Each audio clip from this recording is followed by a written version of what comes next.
신비의 인물 노자입니다. 비우고 낮아지는 삶의 철학이지요.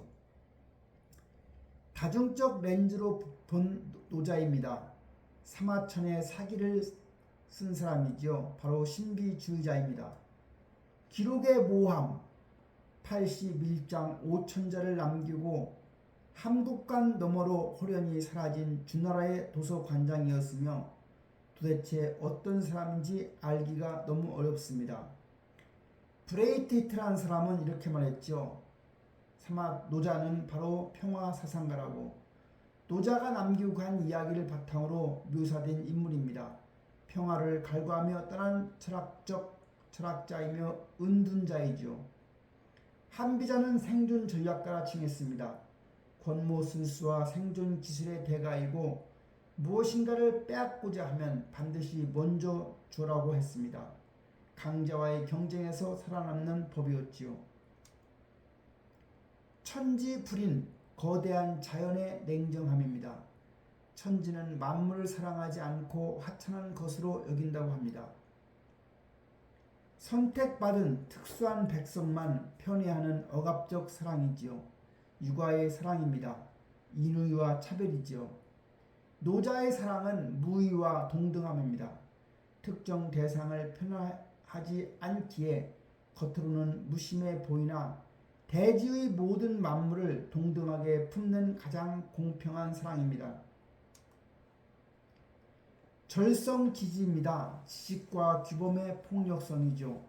성인을 끊어버리고 지혜를 버리라는 겁니다. 인위적인 잣대입니다. 도덕, 지식, 규범이지요. 통제 수단으로 전략하여 억압받는 본성이 나오는 겁니다. 무의 자연이죠. 있는 그대로 두는 세상입니다. 소국 과민이라 했습니다. 억압적 간섭을 벌인 평화로운 공동체를 말하지요. 인의는 즉 정교한 가의질과 통제, 즉 인간의 억압적 간섭이 바로 인의지요. 반면에 무의는 간섭 없이 자라나는 본성이고 있는 그대로 두어 완성되는 평화라 할 수 있습니다. 행복의 궤적은 바로 체험인가 비움일까요? 현대인의 행복은 끝없는 욕망을 추구하는 겁니다. 따라서 무한 상승의 피로감을 느끼게 되지요. 하지만 노자의 행복은 욕망의 축소와 본질의 회복에 있습니다. 그것은 바로 진정한 안식을 향한 하강이라고 할 수 있습니다. 상선약수라 했습니다. 최고의 선은 물과 같다라고 했죠.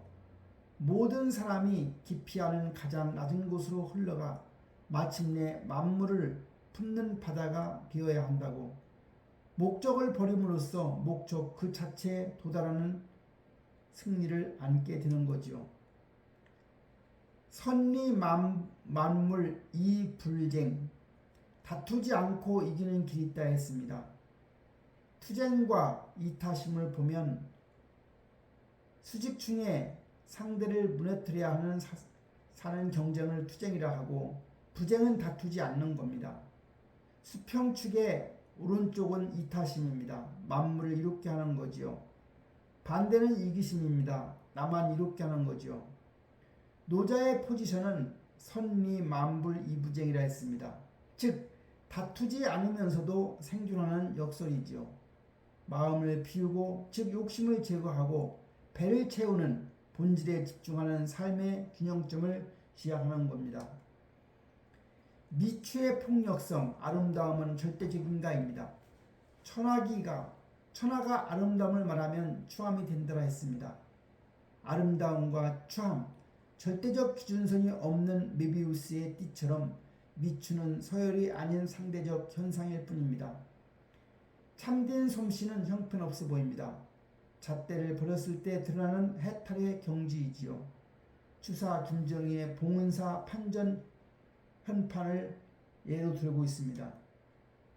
가치관의 타락입니다. 문명의 진보인가요? 혼란의 시작인가요?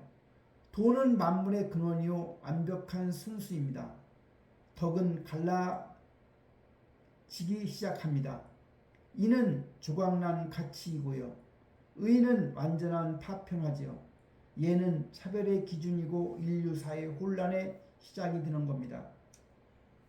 언자 부지라 했습니다. 참으로 아는 자는 말하지 않는다 했습니다. 즉 규정하려는 시도와 소음이 있게 되지만 결국은 침묵 속의 진리 여백이 가장 좋은 거지요. 대방무해라겠습니다. 감각을 초월한 근원의 주파수죠. 유물혼성 시공간의 시작과 끝이 없는 세계를 말합니다. 대음회성 파장이 너무 길어 들리지 않는 거대한 소리를 말합니다. 가시광선 및 가청 주파수입니다. 인간이 들을 수 있는 가시광선 가정 주파수는 정해져 있죠. 시의불견 너무 거대하게 되면 모서리를 볼 수 없는 형태가 됩니다. 우주의 자전소리처럼 참된 도의 세계는 인간의 감각관으로 포착할 수 없는 무한한 영역이라 했습니다. 노자의 대기만성, 영원히 완성되지 않는 그릇을 말합니다. 무한한 수용성, 즉 채울 수 없는 그릇인데 도를 대하는 세 가지 태도가 있다 합니다. 첫째는 상사입니다. 도를 들으면 힘써 실천하는 거지요. 두 번째는 중사입니다. 도를 들으면 반신반의하는 거고요. 세 번째는 하사입니다. 도를 들으면 크게 비웃는 겁니다. 비웃음을 당하는 이유가 바로 이 구분 없음과 무한함 때문입니다. 하사에게 비웃음을 당해야 진정한 도에 가깝게 되지요. 해체와 역설의 여정입니다. 배울학과 도입니다. 위학 일익이라 했습니다. 공자의 배울학을 말하죠. 날마다 지식을 보태고 욕망을 쌓아올리는 무겁고 필요한 삶이 되는 겁니다. 일도일손 노자의 도지요. 즉 불필요한 조각을 날마다 덜어내어 본연의 완전함에 도달하는 삶을 말합니다. 비우고 줄이고 낮은 곳으로 삶에서 필요치 않은 것을 제거할 때 찾아오는 궁극의 행복이라 할 수 있습니다.